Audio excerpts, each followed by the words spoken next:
ጤና ይስጥልን ተከበራችሁ የሬዲዮ ቤተሰቦችና አድማጮች ዕለቱን ዜናዎችን እናሰማችኋለን። ዜናውን እናሰማችሁ ነው ቶማስ ፋና ታምሩግናን ባለንበት ሰዓት አቆጣጠር የዛሬ ጥቅምት 23 ቀን 2018 ዓ.ም ዜናዎችን ከማሰማታችን በፊት አርዕስተ ዜናውን እናስቀድማለን። የተቀናጀ ፋኖ ጥቃትና የዛሬው ወታደራዊ ድል፣ የሩሲ ሰማዕታት መታሰብ፣ ረሃብና ኢትዮጵያ፣ መድረሻ ያጡት አሽከርካሪዎች፣ የነጋዴ ወሮሮ፣ የህወሓት ታጣቂዎች ሽወዳ፣ እንቅልፍና ቴስላ፣ የትራምፕ ዛቻ፣ የአውሮፓ ህብረትና የፕሪቶሪያው ስምምነት የሚሉና ሌሎችም ወቅታዊ ዜናዎች ያሉን ዝርዝሩን እነሆ።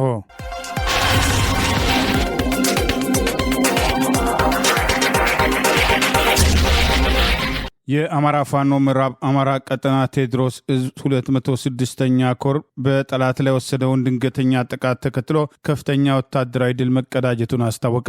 የአማራ ፋኖ ብሔራዊ ኃይል አፋብኃ ምዕራብ አማራ ቀጠና ቴዎድሮስ እዝ 206ኛ ኮር ጦር አካላት የሆኑት የደጋ መብረቆቹ ኮር አካል የሆኑት የስናን አባጅሜና የንጉሥ ተክለ ሃይማኖት ብርጌድ የጡት ቆራጩን የብልጽግና ወራሪ ሰራዊት የጠድ የደማንና አራት አልጋ በሚባሉ ቦታዎች ላይ ውጊያ በመክፈት በተቀናጀና በተና በመንገድ ጠላት ላይ ከፍተኛ ሰብአዊና ቁሳዊ ኪሳራ ያደረሱ ሲሆን አንድ ከፍተኛ ወታደራዊ ኦራል ተሽከርካሪ ሙሉ ለሙሉ ማውደማቸውን ዛሬ ጥቅምት 23 ቀን 2018 የአማራ ፋኖ ብሔራዊ ኃይል ምዕራብ አማራ ቀጠና ቴዎድሮስ እዝ ባወጣው መረጃ አስታወቀ። ይህ ወራሪ ሰራዊት ላለፉት ቀናት ከደብረ ማርቆስ ከተማ ወደ ረቡዕ ገበያ ሬሽን ለማቀበል እንቅስቃሴ ቢያደርግም የህዝብ ልጆች ጀግኖቹ የስናን አባጅሜና የንጉሥ ተክለ ሃይማኖት ፋኖች መንገድ ላይ ደፈጣ በመጣል ውሃ ጋር ላይ ተወሽቆ እንዲቆይ አድርገው የነበረ ቢሆንም ዛሬ ጥቅምት 23 ቀን 2018 ዓ.ም በ3 BTR በ107 ሮኬት በዙ 23 በ3 ሞርታርና በሌሎችም ሞተራይዝድ መሳሪያዎች ታጅቦ የሞት ሽረት እንቅስቃሴ ቢያደርግም በእነዚህ የጦር ግንባሮች ላይ ከፍተኛ ምት ደርሶበት ከፍተኛ ሰብአዊና ቁሳዊ ኪሳራ ማስተናገዱን አፋብኃ ምዕራብ አማራ ቀጠና ቴዎድሮስ ህዝብ ግንኙነት ባወጣው በዚሁ መረጃ ጠቅሷል። ዛሬ ማለዳ በተጀመረው ውጊያ ሁለቱ ብርጌዶች በተናበበና በተቀናጀ መንገድ በወሰዱት ጥቃት በጠላት ላይ ከፍተኛ ድል መቀዳጀታቸውን በርካታ የጠላት ሰራዊት የተደመሰሰ ሲሆን በርከት ያሉ መቁሰላቸውን ወታደራዊ ተሽከርካሪዎች አንድ ኦራል ሙሉ ለሙሉ የወደመበትን ጭምር ጥቃት መቃጠላቸውን ይኸው መረጃ ጠቅሷል። ሁለቱ ብርጌዶች ይህንን ድል ባደረጉበት ተመሳሳይ ወቅት የበረሃኛው ጁምላ ሙተራ ብርጌድ ፋኖችም በየቦ በኩል ደብረ ማርቆስ ከተማ መግባት በጠላት ላይ ድንገተኛ ጥቃት መፈጸማቸውን እነዚህ አውደ ውጊያዎች 2 ብሬን ከ60 በላይ ክላሽ 8 ያገዛዙ ስልጣን አስጠባቂ ወታደሮች ሲማረኩ አንድ ኦራል ወታደራዊ ተሽከርካሪ ሙሉ ለሙሉ በፋኖ ጥቃት መውደሙም በውጊያው የተደመሰሰ የጠላት አስከሬን የጫነ አንድ ሲኖትራክም በተመሳሳይ ተመቶ ከጥቅም ውጭ መሆኑን መረጃው ጠቅሷል። ከ100 በላይ ጡት ቆራጭ አብይ አገዛዝ ስልጣን አስጠባቂ ሰራዊት የተደመሰሰ መሆኑን የጠቀሰው መረጃ አንድ የጠላት ፓትሮል ተጎትታ መውጣቷን ቁጥሩ ያልታወቀ የጠላት ኃይል መቁሰሉን ጭምር ይኸው መረጃ ጠቅሷል። ከ5000 በላይ ክላሽና የብሬን ተተኳሽ ጭምር መማረኩን በፎቶና በቪዲዮ ማስረጃ ጭምር በማስደገፍ የአማራ ፋኖ ብሔራዊ ኃይል ቴዎድሮስ ህዝብ ግንኙነት መምሪያ ዛሬ ጥቅምት 23 ቀን 2018 ይፋ ባደረገው በዚሁ መረጃ ገልጿል። ይህ በእንዲህ እንዳለ በዚሁ ቀጠና 206ኛ ኮር የ34ኛ ክፍለ ጦር ምስረታ መጠናቀቁም ተገልጿል። በቀጠናው ቴዎድሮስ እዝ የመልሶ የማደራጀትና የማዋቀር ማሻሻል ተግባራት መካከል አንዱ የሆነው የኮር አደረጃጀትና የክፍለ ጦር መልሶ ማደራጀት ሂደት በመገባደድ ላይ እንደሚገኝ የጠቀሰው መረጃ ክፍለ ጦሩ በ5 ሻለቃዎች የተደራጀ ሲሆን ውህድ ሆነው የተደራጁት ሻለቆች በቀጣይ ለሚሰጣቸው ድርጅታዊ ስምሪት ዝግጁ መሆናቸውን አመራሮችና አባላት ማረጋገጣቸው ተጠቅሷል። ክፍለ ጦሩ መልሶ ለማደራጀት የተገኙ የአማራ ፋኖ ብሔራዊ ኃይል ምዕራብ አማራ ቀጠና ቴዎድሮስ እዝ አመራሮችም አርበኛ ምናልባት ይታየው የዲያስፖራ ውጭ ግንኙነት መምሪያ ኃላፊ፣ አርበኛ ስለሺ ከበደ የቴዎድሮስ እዝ ምክትል አደረጃጀት መምሪያ ኃላፊ፣ መቶ አለቃ እሱ ባለዋለ የቴዎድሮስ እዝ የሰው ኃይል ኃላፊና የ206 ኮር አመራሮች በተገኙበት የአማራ ፋኖ ብሔራዊ ኃይል ምዕራብ አማራ ቀጠና የቴዎድሮስ እዝ 206ኛ ኮር 34ኛ ክፍለ ጦር ምስረታ በተሳካ ሁኔታ መጠናቀቁ ተገልጿል። ሰሞኑን በቀጠናው ዛሬ ከፍተኛ ወታደራዊ ድል የተቀዳጀውን 206ኛ ኮር ምስረታን ጨምሮ የተለያዩ ኮሮችና ክፍለ ጦሮች ምስረታ ተጠናክሮ መቀጠሉን መረጃዎችን ጠቅሰን መዘገባችን አይዘነጋም። የኢትዮጵያ ኦርቶዶክስ ተዋሕዶ ቤተክርስቲያን በሐዘን ላይ በመሆኗም ህዝበ ክርስቲያንም ሆነ ሰላም ወዳዶችም ስለ ቤተክርስቲያኒቱ ጉዳትም ስለ ልጆቿ መጨፍጨፍ ድምጽ ሊሆኑ ይገባልም ሲሉ አንድ የሃይማኖት አባትም ጥሪ ያቀረቡ። ሰሞኑን በኦሮሚያ ክልል ምስራቅ አርሲ ዞን በተለያዩ ወረዳዎች በሚኖሩ በበርካታ የእምነቱ ተከታዮች ላይ የተፈጸመውን ሃይማኖታዊ ተኮር ጭፍጨፋን ተከትሎ በአሜሪካም ካሊፎርኒያ ግዛት ሎስ አንጀለስ ከተማ በምትገኘው የኢትዮጵያ ኦርቶዶክስ ተዋሕዶ ቤተክርስቲያን ድንግል ማርያም ካቴድራል ልዩ ጸሎትና መርሃ ምህላም ስነ ስርዓትም ዛሬም ተካሂዷል። በዚህ የዝክረ ሰማዕታትም ጸሎትና ምህላ ፕሮግራም ላይ አስተያየትም የሰጡትም የቤተ ክርስቲያኒቱ የስብከተ ወንጌል ኃላፊና አገልጋይ ሊቀ ሕሩያን ቄስ ዶክተር መላኩ ባወቀም በአሩሲ ዞን የሚገኙ ወንድሞቻችን እህቶቻችንና ልጆቻችን ይህ ለማመን የሚዘገንን በገዛ ወገኖቻቸው የተፈጸመባቸው ጭፍጨፋም፣ መታፈን፣ መፈናቀል ዋነኛም ኃጢአታቸው የኦርቶዶክስ እምነት ተከታዮች በመሆናቸው ብቻ ነው። ዛሬ ላይ ስለ እነዚህ ወገኖቻችን መጨፍጨፍ በተመለከተም በጋራ መቆም ሲገባን በናይጄሪያ እንደሚገኙ ክርስቲያን ወገኖቻችን እንኳን ለዓለም ሕዝብ ማሳወቅም አልተቻለንም። እኛም እርስ በርሳችን እየተወነጃጀልን እንገኛለን። መሞታችን እንኳን በዞኑ አስተዳዳሪ ምን ታመጣላችሁ በሚል እሳቤም ትኩረትም ተነፍጓልም ብለዋል። ቄስ መላኩ በመቀጠልም ይህ አይነቱ አምባገንነት በአገራችን ኢትዮጵያ ሕገ መንግስት በአግባቡ ቢተገበር ኖሮ ለፍርድ የሚቀርብ ነበረም። ለዚህ ሁሉም ትምክተኝነት ዋነኛው ምክንያት የኛ አንድ አለመሆን፣ ለተጎዱ ወገኖቻችን ድምጽ ባለመሆናችን ነው። አሁንም ቢሆን ከጸሎትን ባሻገርም ወደፊትም በተለያዩ መንገዶች በዓለም መድረክም ድምጻችንን እናሰማለን። እኛ የፖለቲካ ቋንቋ አይደለም የምንናገረው። እኛም እገሌ ይውረድ እገሌ ይሾም የሚል እንቅስቃሴ እያደረግን ሳይሆን በገዛ ሀገራችን እየተገደልን ነው፣ እየሞትን ነው። እየሞታችሁም ዝም በሉ የሚል ማንም የለም። ቤተክርስቲያን የእግዚአብሔር አንደበት ናት። ፖለቲከኞች ይመጣሉ ይሄዳሉ፣ ቅድስት ቤተክርስቲያን ግን ዘላለም አይነችም ብለዋል። ዛሬም በአሩሲም ሆነ በተለያዩ አካባቢዎችም ሰማዕታትን የምንዘክርበትም ቅድስት ቤተክርስቲያን የትንሣኤው ጌታን ነው የምታመልከው ያሉትም ቄሲስም መላኩም ቤተክርስቲያን ለእግዚአብሔርም ትናገራለች፣ በዓለም አደባባይም ቢሆን ይግባኝ ለቄሳር ትላለችም። ስለዚህ በአገር ቤትም ባለው የፍትህ ስርዓትም ሆነ በዓለም አደባባይም ባለው የፍትህ ስርዓትም በመጠቀም ይህ መቆሚያ ያልተገኘለት የክርስቲያን ወገኖቻችን ጭፍጨፋን፣ ስደትን እልባትም እንዲያገኝ ድምጽ እንሆናቸዋለን። ለአራጆቻችን መጠቀሚያ እንዳንሆን መጠንቀቅም ይኖርብናል በማለትም አባታዊ ምክራቸውን አቅርበዋል። ባለፈው ሳምንት ረቡዕና ሐሙስም በተፈጸመው የጅምላ ጭፍጨፋም ጨቅላ ህጻናትም አዛውንቶችም ሳይቀሩም ከ30 በላይ ዜጎችም በእምነታቸው ምክንያት መገደላቸውን በርካታዎችም ታፍነው የተወሰዱበትም ጉዳይም በተመለከተም የኢትዮጵያ ኦርቶዶክስ ተዋሕዶ ቤተክርስቲያን ቅዱስ ሲኖዶስና የተለያዩ የፖለቲካ ፓርቲዎች ጭምር ተቃውሟቸውና ስጋታቸውን ያሰሙበትን መግለጫን በተለያዩ ጊዜያት መዘገባችን ይታወሳል። የአማራ ፋኖ ብሔራዊ ኃይል የውጊያ ቀጠናውን እያሰፋ ወራሪ ኃይሉን በመከታተል ኦሮሚያ ክልል ዘልቆ ገብቶ ድንገተኛ ጥቃት ሰንዝሮ ድል መቀዳጀቱን አስታወቀ። የአማራ ፋኖ ብሔራዊ ኃይል ደቡብ አማራ ቀጠና አሳምነው ዕዝ ኃይለማርያም ማሞ ክፍለ ጦር ኦሮሚያ ክልል ዘልቆ በመግባት ወራሪው ስልጣን አስጠባቂ ኃይል ላይ ድንገተኛ ጥቃት ሰንዝሮ ድል መቀዳጀቱን ዛሬ ጥቅምት 23 ቀን 2018 ዓ.ም ይፋ ባደረገው መረጃ አስታወቀ። የኃይለማርያም ማሞ ክፍለ ጦር 3ኛ የሰላም ሰው አንዳርጌ ሬጅመንት በኦሮሚያ ክልል ሐሙስ ገበያ አቅራቢያ ልዩ ቦታው ዘንጎ ኪዳነ ምሕረት አካባቢ ዘልቆ በመግባት ለሁለተኛ ጊዜ የተጠና ኦፕሬሽን አካሂደው በጠላት ላይ ድል መቀዳጀቱን አስታውቋል። ኦፕሬሽኑን የፈጸመው ኃይለማርያም ማሞ ክፍለ ጦር የኦሮሚያ ልዩ ኃይልና የአብይ አገዛዝ ዙፋን አስጠባቂ ሰራዊት ጠንካራ ይዞታ በነበረው የኦሮሚያ ክልል ውስጥ ዘልቆ በመግባት የሰነዘረውን ጥቃት ተከትሎ በጠላት ላይ ሰብአዊና ቁሳዊ ኪሳራ ማድረሱን አስታውቋል። በልዩ ኦፕሬሽኑ የተደናገጠው የኦሮሚያ ልዩ ኃይልና የአብይ አገዛዝ ዙፋን አስጠባቂ ሰራዊት ሙትና ቁስለኛውን ጥሎ ለመፈርጠጥ የተገደደበት ኦፕሬሽን እንደነበር አፋብኃ ደቡብ አማራ ቀጠና አሳምነው ዕዝ የህዝብ ግንኙነት ባወጣው በዚሁ መረጃ ጠቅሶ መራር ሽንፈቱ መቀበል ያቃተው የኦሮሚያ ልዩ ኃይልና የአብይ አገዛዝ ስልጣን አስጠባቂ ወራሪ ሰራዊት በንጹሃን ላይ የሚያደርገውን ጭፍጨፋ በመቀጠል ንጹሃንን በማሰርና የ8 ዓመት ልጅ በግፍ በመግደል የተለመደ የጭካኔ ተግባራቸውን መፈጸማቸውንም አስታውቋል። ይህ በእንዲህ እንዳለ የአማራ ፋኖ ብሔራዊ ኃይል ምስራቅ አማራ ቀጠና ምኒልክ ዕዝ የምስራቅ አማራ ኮር 1 ባለሽርጡ ክፍለ ጦር በሰሜን ወሎ ዞን ሀብሩ ወረዳ ቀበሌ 032 ልዩ ቦታው ኮለቦና ጃሮታ በተባሉ ቦታዎች በሶስት አቅጣጫ የመጣውን የአብይ አገዛዝ ስልጣን አስጠባቂ ወራሪ ሰራዊት ሙትና ቁስለኛ በማድረግ ድል መቀዳጀቱን ዛሬ ጥቅምት 23 ቀን 2018 ባወጣው ተጨማሪ መረጃ አስታውቋል። የአብይ ስልጣን አስጠባቂ ወራሪ ሰራዊት በሀብሩ ወረዳ ከቢስቲማ ወደ ኮለቦ፣ ከጊራና ወደ ፋጂ እንዲሁም ከጣጣይቲ ወደ ሀብሩ በሶስት አቅጣጫ ጀነራል መድፍና ዙ 23 ጭምር እያተለተለ የባለሽርጡ ክፍለ ጦርን ለማጥቃትና የክፍለ ጦሩን ነባር ይዞታዎች ወረራ ለማድረግ የተንቀሳቀሰ ቢሆንም ጠላት ያሰበውን በማክሸፍ በተቀናጀና በተናበበ መንገድ የተወሰደበትን ጥቃት ተከትሎ በተለያዩ አቅጣጫዎች ለመበታተን መዳረጉን ያልጠበቀው ከፍተኛ ሰብአዊና ቁሳዊ ኪሳራ ማስተናገዱን አፋብኃ ምስራቅ አማራ ቀጠና ምኒልክ ዕዝ ዛሬ ጥቅምት 23 ቀን 2018 ባወጣው በዚሁ መረጃ ጠቅሶ ሽንፈቱን መቀበል ያቃተው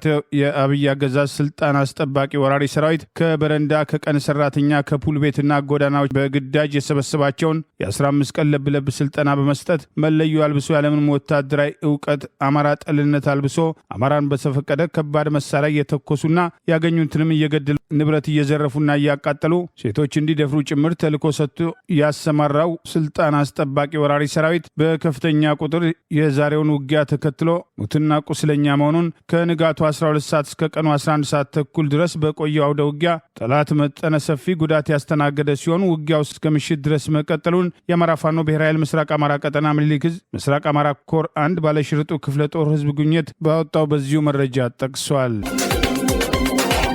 የለጋሽ ሀገራት የእርዳታ እጆች ማጠራቸውን ተከትሎ በሰሜን ኢትዮጵያ ውስጥም ዜጎች በረሃብ እየሞቱ መሆኑ ተዘገበ። አማጅቦም አፍሪካም ድህረ ገጽ እንደዘገበው ከሁለት ዓመቱ የደም አፋሳሽ የሰሜን ኢትዮጵያ ጦርነትም ያላገገመችው ኢትዮጵያ በአሁኑ ወቅት የውጭ ለጋሾች የሚያደርጉትም እርዳታ በመቋረጡ ወይም በመቀነሱም ከ10 ሚሊዮን በላይ ዜጎቿ ከረሃብ ጋር እየተጋፈጡ ይገኛሉ በማለትም የመንግስታቱ የምግብ ድርጅት በእንግሊዝኛው ምህጻረ ቃል WFP በቅርቡ ያወጣው መግለጫ አጣቅሶ ዘግቧል። በትግራይ ክልል ከሚኖረው አጠቃላይ ህዝብ መካከል 80% ለአስቸኳይ የምግብ እርዳታ ተመጽዋችነት እየተጋለጠ መሆኑም ተመልክቷል። በሁለት ዓመቱ ጦርነትም ያስተናገደችው በኢትዮ ኤርትራ ድንበር አካባቢ የምትገኘው የሐስታስም መንደር ውስጥ ረሃብ በመግባቱ በርካታ ነዋሪዎች በረሃብ እየሞቱ መሆናቸውን የሚናገሩትም ኪሮስም አስገዶም የተባሉ ነዋሪ የሚላስ የሚቀመስ ባለመኖሩ በርካታ ወገኖቻችንን በሞት በማጣታችን ለመቅበር ተገደናልም ብለዋል። በአንድ የመቃብር ስፍራም ቁጭ ብለው የቆዘሙትም እድሜያቸው በመካከለኛው ዘመን ላይ የሚገኙትም አልማዝም ታዲዮስም በበኩላቸው በእኛ መንደር እየሞቱ ያሉትም በእድሜ የገፉ ብቻም ሳይሆኑ ህፃናት፣ እናቶችና ወጣቶች ጭምር ናቸው። የቀናቸው አገር ጥለው በየመንና በሊቢያ በኩል ወደ ሳውዲ አረቢያ ለመሰደድም ድንበር ያሳበሩ ኩብለላ ላይ ናቸው በማለትም በመሬት ላይ ያለውን አሁናዊ ሁኔታም ገልጸዋል።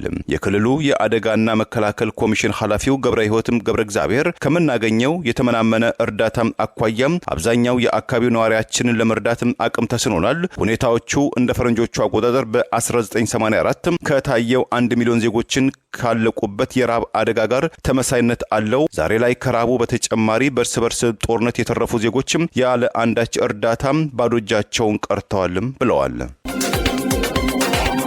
መይሳው ካሳ ሁለተኛ ኮር በጠላት ላይ ወሰደውን ወታደራዊ እርምጃ ተከትሎ ምሽጎችን በማስለቀቅ ድል መቀዳጀቱን አስታወቀ።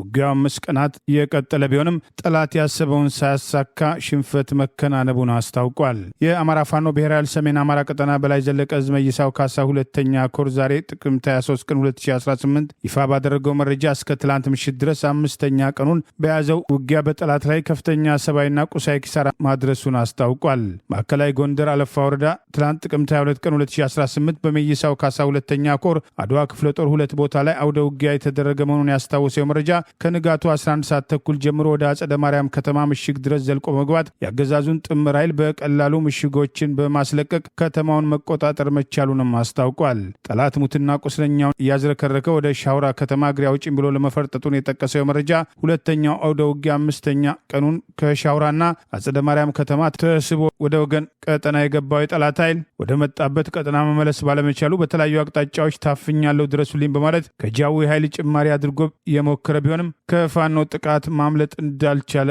መረጃው ጠቁሟል።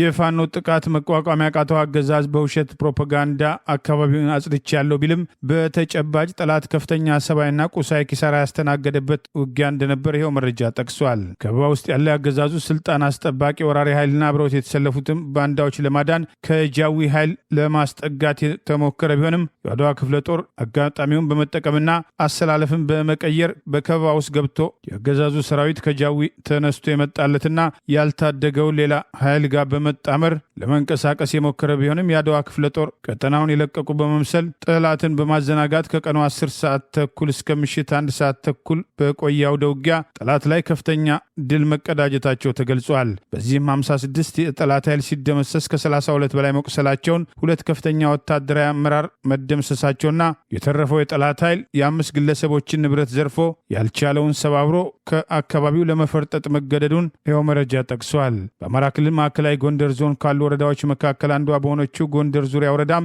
የብልጽግና አመራር በተለያየ ኃላፊነት ሲያገለግሉ የነበሩ 3 አመራሮች ከዚህ በላይ ህዝባችንን አንበድልም፣ አንጨፈጭፍም፣ አንዘርፍም በማለት ስልጣናቸውን ጥለው መፈርጠጣቸውን የአማራ ፋኖ ብሔራዊ ኃይል ሰሜን አማራ ቀጠና በላይ ዘለቀ ዕዝ ዛሬ ጥቅምት 23 ቀን 2018 ባወጣው ተጨማሪ መረጃ ገልጿል። በዚህም አቶ ጌታሁን አማራ የጎንደር ዙሪያ ወረዳ ገቢዎች ጽህፈት ቤት ኃላፊ፣ አቶ ምትኩ ተስፋ የጎንደር ዙሪያ ወረዳ ገጠር መንገድና ትራንስፖርት ጽህፈት ቤት ኃላፊ፣ አቶ ፍቃዴ ገበየው የስራና ስልጠና ጽህፈት ቤት ኃላፊ ጥለው ከጠፉት አመራሮች መካከል መሆናቸውን ይኸው መረጃ ጠቅሷል። አካባቢውን ነጻ ያወጣው ጎንደሬ በጋሻው ክፍለ ጦር በሚንቀሳቀስባቸው ቀጠናዎች ስልጣን ለቀው ከህዝባቸው ጎን ለሚሰለፉ አመራሮችና ባለሙያዎች ከፍ ያለ ምስጋና በማቅረብ ለደህንነታቸው ከለላና ጥበቃ የሚያደርግ ሲሆን ሌሎች በስልጣን ላይ ያሉ የብልጽግና አመራሮች ከብልጽግና አሽከርና ሎሌነት ወጥተው ታሪክ የአማራ ህዝብን የህልውና ትግል እንዲቀላቀሉ ጥሪ አቅርበዋል። ይህ በእንዲህ እንዳለ በምስራቅ አማራ ቀጠና ምኒልክ ዕዝ የደጋው መብረቅ ኮር ቀኛዝማች ተበጀ ወርቁ ክፍለ ጦር በርካታ የፋኖ ሰራዊት አባላት ለወራት አሰልጥኖ ዛሬ በደማቅ ስነ ስርዓት ማስመረቁን የምኒልክ ዕዝ ህዝብ ግንኙነት ዛሬ ጥቅምት 23 ቀን 2018 ባወጣው መረጃ አስታውቋል። ሰልጥነው ከሚመረቁት ጎን ለጎን በአማራ ፋኖ ብሔራዊ ኃይል ምስራቅ አማራ ቀጠና ምኒልክ ዕዝ ላስታ ሳምነው ኮር ነጻ ባወጣቸው በሰሜን ወሎ ዞን ላስታ ወረዳ ከሚገኙ ቀበሌዎች መካከል ከገለ 3 ቀበሌ ነዋሪዎች ጋር ዛሬ ጥቅምት 23 ቀን 2018 ዓ.ም የተሳካ ህዝባዊ ውይይት ማድረጉንም አፋብኃ ምስራቅ አማራ ቀጠና ምኒልክ ዕዝ ህዝብ ግንኙነት ባወጣው ተጨማሪ መረጃ አስታውቋል። በአማራና ኦሮሚያ ክልል ጨምሮ በተለያዩ የአገሪቱ አካባቢዎች በ47 ቀን 12 አሽከርካሪዎችና 6 ተሳፋሪዎች መገደላቸውን የሾፌሮች ጉዳይ የሚከታተለው ማህበራዊ ገጽ አስታወቀ። እስከ መቼ እንሞታለን የሚል ጥሪ አቅርበዋል። ከመስከረም 5 ቀን እስከ ጥቅምት 21 ቀን 2018 በአማራና ኦሮሚያ ክልል ጨምሮ በተለያዩ የአገሪቱ አካባቢዎች አሽከርካሪዎች እንደ ልብ ተንቀሳቅሰው መስራት የሚችሉበት ሁኔታ ከጊዜ ወደ ጊዜ እየጠበበ መምጣቱን ዛሬም አደጋ እንዳልተቋረጠና በ47 ቀናት ውስጥ 12 ሹፌሮች፣ 6 ተሳፋሪዎች በጥይት መገደላቸውን የተወሰኑት መታፈናቸውን ጭምር በመግለጽ የሾፌሮችን ችግር ይፋ የሚያደርገው የሾፌሮች አንደበት ባወጣው መረጃ አስታወቀ። ከመስከረም 5 ቀን 2018 እስከ ጥቅምት 21 ቀን 2018 ድረስ ባሉት 46 ቀናት ውስጥ በአገሪቱ በተለያዩ ክልሎች 12 ሹፌሮችና 6 ተሳፋሪዎች መገደላቸውን ለገጹ የደረሱትን መረጃዎች ብቻ መሰረት አድርጎ ይፋ ማድረጉን አስታውቋል። በአገሪቱ ከቅርብ ጊዜያት ወዲህ ብዛት ያላቸው አሽከርካሪዎች፣ ረዳቶችና ተሳፋሪዎች በጉዞ ላይ ያሉ እየታገቱ ለፍተው ያፈሩትን ከፍል የሚለቀቁ ነፍሳቸውን በወንበዴ ጥይት በግፍ የሚነጠቁ ሆነዋል። አሽከርካሪዎች አፈና፣ ግድያና ዝርፊያ እየተፈጸመባቸው ቢሆንም ይህንን ችግር መገናኛ ብዙሃን በዝምታ የሚመለከቱት የሰብአዊ መብት ተሟጋች ነን የሚሉ በችግሩ ጥልቀት ልክ የማያወግዙት መንግስት ችግሩን ለመፍታት በጉዳዩ ልክ ተገቢ ስራ ያልሰራበት፣ ብዛት ያለው ቤተሰብ ያለ አስተዳዳሪ የቀረበት፣ ልጆች ጎዳና ለመውጣት የተዳረጉበት ጭካኔ የተሞላበት ተግባር ሁሉም ሊቃወመው ይገባል በማለት ጥሪ አቅርበዋል።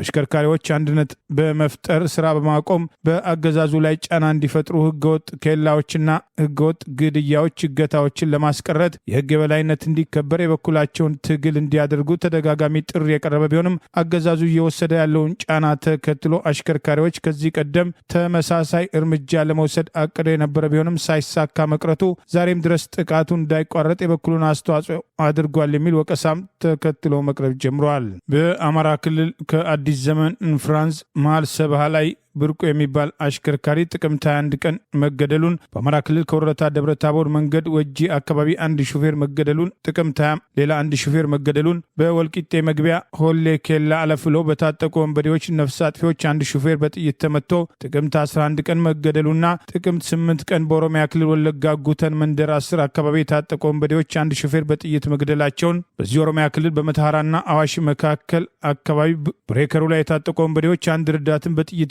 መግደል መኪናውን ጥቅምት 7 ቀን 2018 ማቃጠላቸውን፣ በማዕከላዊ ኢትዮጵያ ክልል ጉራጌ ዞን ጊቤ በረሃ ከወልቂጤ ወረድ ብሎ ሆሌ ኬላ ማየት የተሳናቸው ትምህርት ቤት አካባቢ አንድ ሹፌር መስከረም 26 ቀን 2018 ዓ.ም የተገደለበትን ጨምሮ 12 ሹፌሮችና 6 ተሳፋሪዎች የተገደሉባቸው ቦታዎችና የተወሰኑ ሟች ሾፌሮችንም ፎቶግራፍ ዋቢ በማድረግ ይሄው መረጃ አጋልጧል። መብታችን አልተከበረም፣ የጤና ሁኔታ ሽፋን ይገባናል፣ ደሞዝ ይጨመርልን ያሉ የኢትዮጵያ ጤና ባለሙያዎች የጠሩትን አገራዊ ንቅናቄ ተከትሎ ተመሳሳይ የህይወት ደህንነት የማይሰማቸውና የስራ ሁኔታቸውን ተከትሎ በነጻነት ተንቀሳቅሰው መስራት ያልቻሉት ሾፌሮች በህገወጥ ኬላ እገታና ግድያ ሳቢያ ለሚደርስባቸው ጫና ትግሉን አብረዋቸው እንዲቀላቀሉ ጥሪ ያቀረቡ ቢሆንም ከሾፌሮች በኩል ጉዳያቸውን ከሚከታተለው ማህበራዊ ሚዲያም የኢትዮጵያ ጤና ባለሙያዎች ያቀረቡትን ጥያቄ አይቶ እንዳላየ ከመሆን ባለፈ ምላሽ አለመሰጠቱን በጊዜው መዘገባችን አይዘነጋም።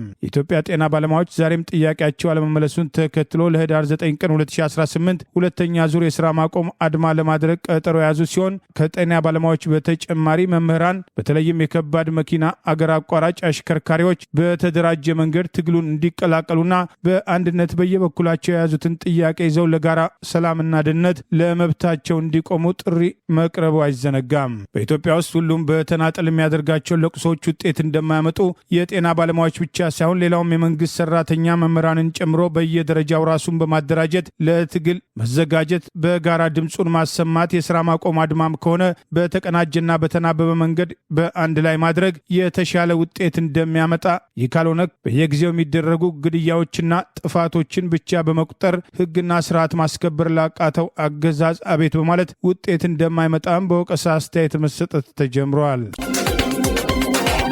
የአዲስ አበባ ንግድ ማህበረሰብ አባላት በኢትዮጵያ ባለው የጸጥታ ሁኔታ ምክንያት የግብር አሰባሰብ፣ የመሬት አስተዳደር፣ የህግና በርካታ ተያያዥ ያላቸው ውስብስብ ችግሮች ንብረቶቻቸውን እያሳጧቸውና ስራቸውንም ለማከናወን መሰናክል እንደሆኑባቸው ገለጹ።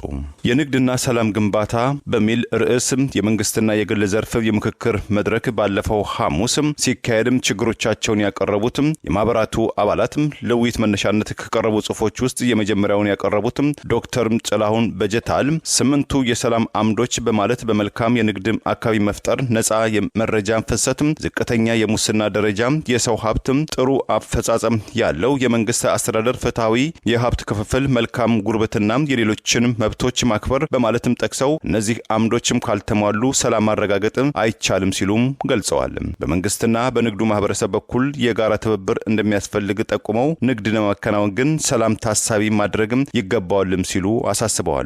ሌላው ጽሑፍ አቅራቢ አቶ ልዑል ሰገድ ግርማም መንግስት ግጭቶችን ባሉባቸው አካባቢዎች በፍጥነት ምላሽ መስጠት የሚያስችለው ስርዓት ሊኖረው እንደሚገባም፣ የንግድ ነክ ጉዳዮችም የሚመለከቱ ልዩ ፍርድ ቤቶችም ቢቋቋሙ የተሻለ ውጤት ማምጣት እንደሚቻልም ሐሳባቸውን ገልጸዋል። ምንም እንኳን ለተነሱት ጥያቄዎች ምላሽም ሊሰጥ የሚችል ኃላፊ ያለው የመንግስት አካል ባይገኝም የከተማዋ ንግድ ማህበረሰብ አባላት የገጠሟቸው ችግሮችን በዝርዝር ያቀረቡ ሲሆን ከተነሱት ችግሮች መካከል የጸጥታ፣ የግብር አሰባሰብ፣ የመሬት አስተዳደር፣ የንግዱ ማህበረሰብ የሚያዳምጠው አለመኖሩ፣ ሌሎችም የህግና ተያያዥ ጥያቄዎችም ቅሬታዎችም ተጠቃሽ መሆናቸው ተመልክቷል። የንግዱ ማህበረሰብ እንደ ዕቃ መደበቅ፣ ዋጋ ማናር፣ ግብር አለመክፈል ያሉ ከጥይት በላይ ችግር የሚያደርሱት ተግባራትም ይሰራሉ በማለት የውይይቱ ጽሑፍ አቅራቢዎች ያነሱት ሐሳብም በመንቀፍም አስተያየትና ጥያቄዎችን ማቅረብ የጀመሩት የአቃቂ ቃሊቲ ንግድ ዘርፍ ማህበር ሰብሳቢ ሻምበል ሚደክሳ አያነው እነዚህ ድርጊቶች የሚከናወኑ ህገወጥ ነጋዴዎች እንጂ በህጋዊ መንገድ የሚሰሩትን የሚወክሉ አይደለም ብለዋል። መንግስትም ከንግድ መውጣትም አለበትም፣ መነገድ ያለበት ባለሀብት ነው። ይህንን በማድረግ ለኢንቨስተሩ ምቾት መስጠትም አለበት ብለው መንግስት በንግድ ማህበረሰቡ ላይ የሚያደርሰውን ጫና ሊቀንስ እንደሚገባም፣ የግብር አሰባሰቡና የመሬት አስተዳደርም ፍትሃዊ መሆን እንዳለበትም በስብሰባው ላይ ተመልክቷል። የስልጣን ሽኩቻ ውስጥ የገቡ አካላትም ተኩስ እንዲያቆሙ የጠየቁትም ሰብሳቢው መንግስትም ጥይት የሚተኩሱትን ሳይንቅም ተኩስም አቁም በማድረግ ለሀገራዊ ምክክር ኮሚሽን አመቺ ሁኔታዎችን መፍጠር ይገባዋልም ብለዋል። መንግስትም ሊያዳምጠን ይገባል። ንግድ ቤቶቻችንና ድርጅቶቻችን ይታሸጋሉ። ነጋዴው እያለቀሰ ነው። የተደራጀ ነውም ይህንን ለማሰማት ነው በማለትም ችግራቸውንም ዘርዝረዋል። ከትግራይ ሰራዊት ተገንጥለናል በማለት በአብይ አገዛዝ ጭምር ሲደገፉ የነበሩና አፋር ላይ ከሰፈሩት የትግራይ ሰላም ሰራዊት ከተባሉት መካከል ከ340 በላይ የአብይ አገዛዝ ያስታጠቃቸውን መሳሪያዎች ይዘው ተመልሰው የትግራይ ኃይል የተባለውን በህወሓት የሚመራውን ታጣቂ ቡድን መቀላቀላቸውን የሚጠቅሱ መረጃዎች ወጥተዋል። የህወሓት ሰዎችን ለመውጋትና ከኤርትራ ጋር የሚደረገውንም ጦርነት በማገዝ ትልቅ ሚና ይኖራቸዋል በሚል በአብይ አገዛዝ ሰፊ ድጋፍ የተደረገላቸው ከህወሓት ወታደራዊ አዛዦች መካከል በተወሰኑት የሚመሩና የህወሓት መሪዎችን ጭምር ከስልጣን ለማንሳት እቅድ አውጥተው ሲንቀሳቀሱ የነበሩት ታጣቂዎች ኃይላቸውን እያደራጁና እያጠናከሩ ነው የተባለ ቢሆንም ዛሬ ከ340 በላይ ታጣቂዎች ከነትጥቃቸው ህወሓትን መልሰው መቀላቀላቸው በአካባቢው በነበሩ ባለስልጣናት ላይ ድንጋጤ መፍጠሩ ታውቋል። አብይ አህመድ አሰብን በኃይል እናስመልሳለን የሚለውን ወታደራዊ ዝግጅት አጠናክሮ እየቀጠለ መሆኑን ምሽግ እስከ መቆፈር መድረሱን የሚጠቅሱ መረጃዎች ይወጡ ባለበት በዚህ ወቅት ከአብይ አገዛዝ ስልጣን አስጠባቂ ጦር ጋር ተሰልፈው የህወሓት መሪዎችን ከስልጣን በማንሳት አቶ ጌታቸው ረዳን ለመተካት ተልዕኮ ተሰጥቷቸዋል። ከኤርትራ ጋር የሚደረገውን ውጊያም ተከትሎ ከአብይ አገዛዝ ስልጣን አስጠባቂ ጦር ጋር ይሰለፋሉ የተባሉት እነዚሁ ቀደም ሲል የትግራይ ታጣቂ ኃይል አባል የነበሩትና ውስጡን ተሰራ በተባለ ፖለቲካ ስራ በየተሰለፉበት ግንባር ተመልሰው የትግራይ ኃይል የሚባለውን ህወሓት የሚመራውን ጦር አርሚ 33 አርሚ 44 እና አርሚ 43 መቀላቀላቸውን የሚጠቅሱ መረጃዎች ወጥተዋል። ይህ በእንዲህ እንዳለ የአብይ አህመድ የደህንነት አማካሪ ሬድዋን ሁሴን የምስራቅ አፍሪካ ጉዳዮች አማካሪ የተባለው ጌታቸው ረዳን ጨምሮ በቅርቡ ከአሰብ ጋር በሚያዋስኑ ቡሬ ግንባርና በሌሎችም አካባቢዎች ላይ ጉብኝት በማድረግ ህዝቡ አሰብን እንድንቆጣጠር ይፈልጋል የሚል ቶሎኑልን በሚል ካድሬዎች ጭምር እንዲናገሩ የተደረገበት ጉብኝት የተካሄደ ቢሆንም አገዛዙ አስቀድሞ በጦር መሳሪያ ሲያደርገው ከነበረው ዝግጅት አልፎ ምሽግ ቁፋሮ በከፍተኛ ደረጃ ባለፉት ቀናት ዛሬን ጨምሮ እየተካሄደ መሆኑን ከመከላከያ የወጡ መረጃዎች መጠቀስ ጀምረዋል። የአብይ አገዛዝ በአገር ቤት በአማራ ህዝብ ላይ የከፈተውን ጦርነትና ቀደም ሲል ከህወሓት ጋር የተደረገውን ጦርነት መሰረት አድርጎ በከፍተኛ ደረጃ በድሮና በሌሎችም ወታደራዊ ቁሳቁሶች በመደገፍ የአገሪቱን ዋና መሬት ጭምር በሊዝ እየተቆጣጠረች የምትገኘው አረብ ኤሚሬት የአሰብ ወደብን ለመቆጣጠር ያላትን ስትራቴጂ ፍላጎት ለማሳካት አሰብን በኃይል በአብይ በኩል ለማስመለስ የሚደረግ እቅድ ሁለቱ ሀገራትን ተጨማሪ ቀውስ ውስጥ ይከታል። ከጦርነት አማራጭ ውጪ በዓለም አቀፍ ህግና በዲፕሎማሲ ጫና ድርድር በይፋ ማድረግ ያስፈልጋል የሚሉ ጥሪዎች እየቀረቡ ቢሆንም አብይ አህመድ ባለፈው ማክሰኞ በፓርላማ አሜሪካን ጨምሮ ለተለያዩ አገራት ጥያቄ ማቅረቡን ጠብቁ እየተባልን ግን ልንጠብቅ አንችልም በማለት ለጦርነት መዘጋጀቱን በተዘዋዋሪ መግለጹ አይዘነጋም። ከአብይ ንግግር ማግስት የኤርትራው ፕሬዝዳንት ኢሳያስ አፈወርቂ ሰሞኑን ወደ ግብጽ ሄደው ዛሬም በግብጽ የሚገኙ ሲሆን ለ5 ቀናት በግብጽ ይቆያሉ የተባለ ሲሆን በመጀመሪያው ቀን ጉብኝታቸው ከግብፁ ፕሬዝዳንት አልሲሲ ጋር ከተወያዩ በኋላ ግብጽ በኤርትራ ሉዓላዊነት ላይ አትደራደርም የሚለው አስተያየት በሁለቱ ሀገራት በኩል ያለውን ዲፕሎማሲያዊ መካረር የበለጠ የሚያሻክርና የጦርነቱን አሰላለፍ ከወዲሁ ያሳያል ተብሏል። ደም አፋሳሹ የሰሜን ኢትዮጵያ የእርስ በርስ ጦርነትን ያስቆመው የፕሪቶሪያው የሰላም ስምምነት ተግባራዊ እንዲሆን የአውሮፓ ህብረትና የኖርዌይ መንግስት ጥሪ አቀረቡ።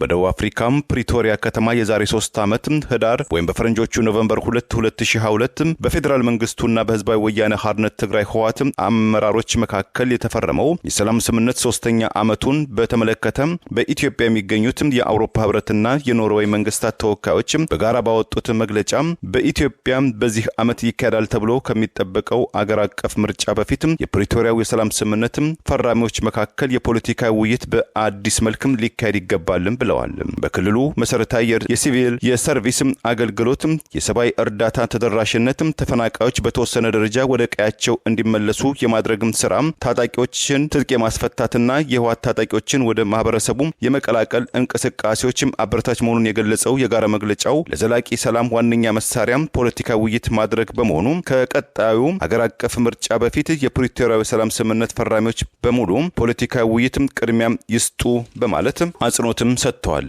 መግለጫው በመቀጠልም በጦርነት ላይ የተሳተፉ ወንጀል የፈጸሙ ወገኖች ለፍርድ ማቅረብ ያስችል ዘንድ የሴቶችና የልጃገረዶችን ቁስል ይጠግጋል፣ እርቀ ሰላምም ያመጣል ያሉትን የሽግግር ፍትህ እንዲሁም ትኩረትም ሊነፈገው አይገባም ሲሉም አሳስበዋል።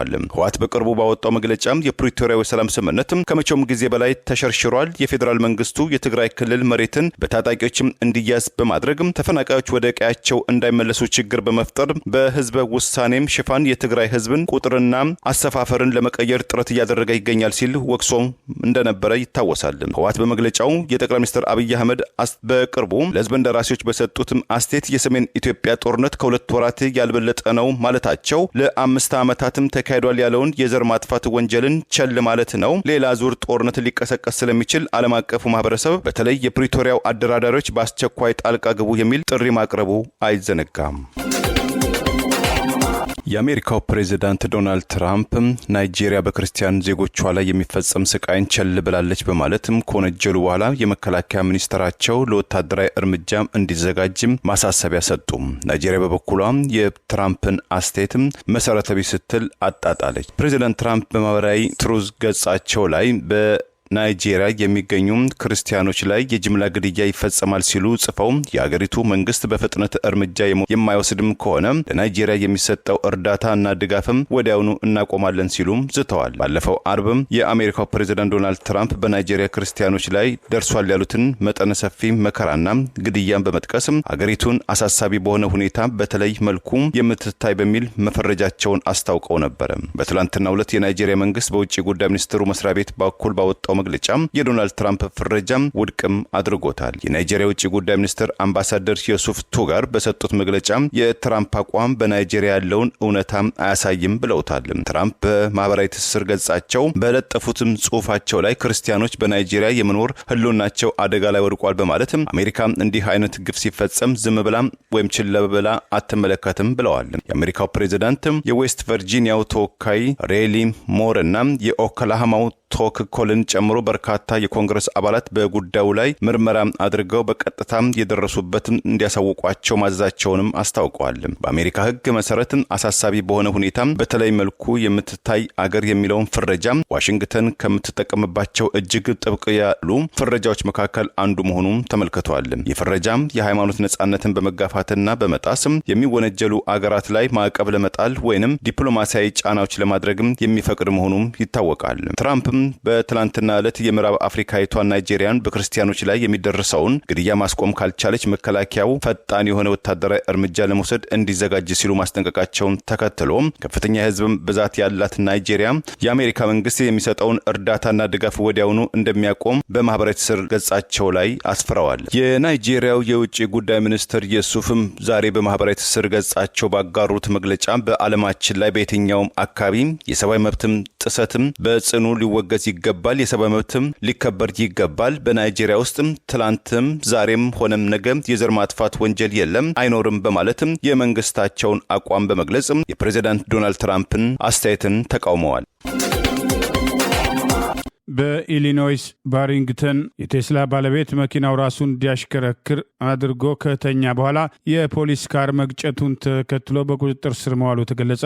የቴስላ አሽከርካሪ የሆነው ባለንብረት መኪናው ራሱን እንዲያሽከረክር ካደረገ በኋላ ተኝቶ ሲጓዝ ከፖሊስ መኪና ጋር መጋጨቱን ተከትሎ በቁጥጥር ስር መዋሉን ከባሪንግተን ኢሊኖይስ የወጣው ዘገባ ይገልጻል። የቴስላ አሽከርካሪው በኢሊኖይስ ባሪንግተን ሂልስ መኪናው ራሱን በራሱ እንዲያሽከረክር ካደረገ በኋላ ተኝቶ ሲጓዝ የፖሊስ መኪና በደቡብ ባሪንግተን ገጭቶ መቆሙን ተከትሎ በቁጥጥር ስር መዋሉ በተለይም የቴስላ ባለንብረት የሆነው ባለሀብቱ ኤለን መስክ ቢተኙ እንኳን ቴስላ ያሽከረክርልዎታል፣ ይህም በአመቱ መጨረሻ ተግባራዊ ይሆናል ብሎ የሰጠውን አስተያየት በማጣቀስ ያለ ሹፌር ተሽከርካሪው ራሱ በራሱ ተጉዞ ያላንዳች አደጋ ይሄዳል የሚለውን ጥርጣሬ ላላቸው ይህንን አምኖ የተኛው አሽከርካሪ መታሰርን መሰረት ያደረገውን ዜና ተከትሎ አስተያየታቸውን መስጠት ቀጥለዋል። ቴስላ በከፊል ራሱን በራሱ ችሎ የሚያሽከረክር በሚል የሚሸጣቸው ተሽከርካሪዎችን በተመለከተ አደጋውን ተከትሎ እንደ አዲስ ጥያቄ መነሳቱን የጠቀሰው የዜና ዘገባ የአካባቢው ባለስልጣናት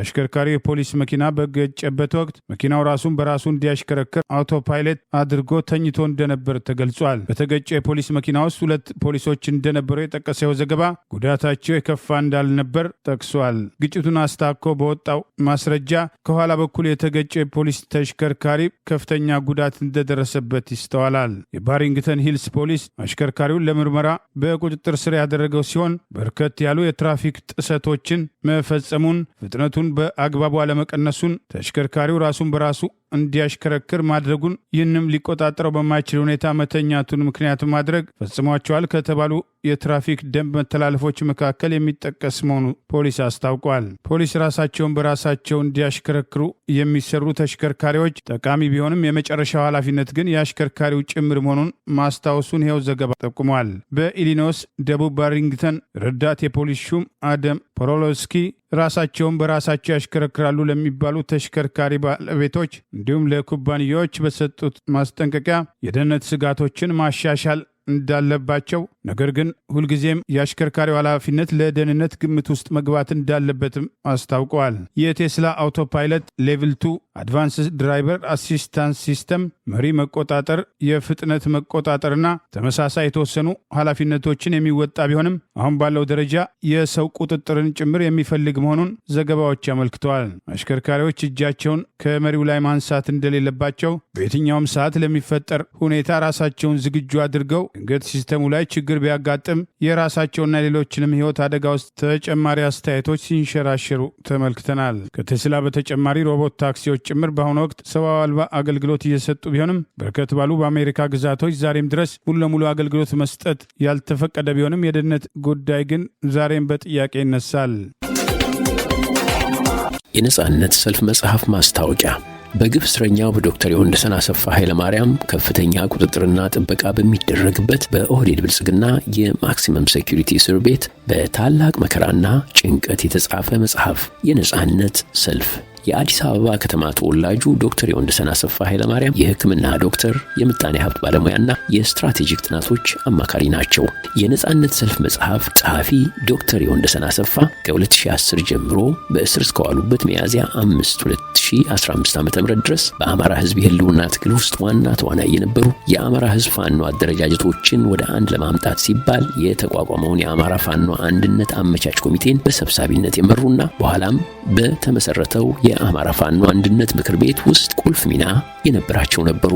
የነጻነት ሰልፍ መጽሐፍ በይዘቱ የሚከተሉትን ዋና ዋና ጉዳዮች ይዳስሳል። በአማራ ህዝብ ላይ በዘመነ ህወሓት፣ በኢህአዴግ እና በዘመነ ኦሮሞማ በብልጽግና የተፈጸመውን ስርዓታዊና መዋቅራዊ ጥቃት፣ በኢትዮጵያ ኦርቶዶክስ ተዋሕዶ ቤተክርስቲያንና አማኞቿ ላይ የደረሰውን ግፍና በደል፣ ወቅታዊውን የአማራ ህዝብ የህልውና ትግል የሚዳስሱ ምልከታዎችን፣ በአጠቃላይ በአማራ ህዝብ ላይ እየተፈጸመ ያለውን መፈናቀልና የዘር ፍጅት በናሙና ማስረጃዎች በማስቀመጥ የአማራን ህዝብ የትግል ምክንያቶችን፣ ግቦችን እንዲሁም የትግሉን መንፈስ ፍንትው አድርጎ ያሳያል።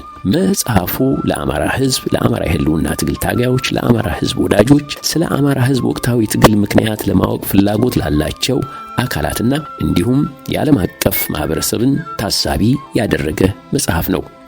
መጽሐፉን ለግልም ሆነ ለወዳጅ ጓደኛ ቢገዙና ቢሰጡትም ያተርፉበታል። መጽሐፉ የሚገኙባቸው ቦታዎች: ለአውታረ መረብ ተጠቃሚዎች መጽሐፉ በአማዞን በመላው ዓለም በሽያጭ ላይ መዋሉን በደስታ እንገልጻለን። በተጨማሪም በሲልቨር ስፕሪንግ እና በተኮማ ፓርክ ሜሪላንድ፣ በፎልስ ቸርች እና በአሌክሳንድሪያ ቨርጂኒያ፣ በናዝሬት ገበያዎች፣ በጸደይ ገበያና በሃና ገበያ በአሌክሳንድሪያ ቨርጂኒያ የሀበሻ ሱቆች ማግኘት ይቻላል። ለዝርዝር አድራሻቸው ስክሪኑ ላይ ይመልከቱ። ለዛሬ ያሉን ዜናዎች እነዚህ ናቸው። ዜናውን ስታደምጡ ለቆያችሁ የህብር ሬዲዮ ቤተሰቦችና አድማጮች ምስጋናችን ድረሳችሁ። የህብር ሬዲዮ ኦፊሻል ዩቲዩብ ቻናላችንን ሰብስክራይብ ያላደረጋችሁ ሰብስክራይብ በማድረግ በተጨማሪም የደውል ምልክቱን በመጫን የህብር ሬዲዮ ቤተሰብ እንድትቀላቀሉ በአክብሮት እንጋብዛለን። እንደወትሮ ሁሉ የህብር ሬዲዮ ቤተሰቦች ፕሮግራሞቻችንን ላይክ በማድረግ ሼር በማድረግ አስተያየቶቻችሁን በመስጠት አብሮነታችሁን እንድትገልጹ በአክብሮት እንጠይቃለን። በድጋሚ እናመሰግናለን። ጤና ይስጥልን። ቸር እንቆይ።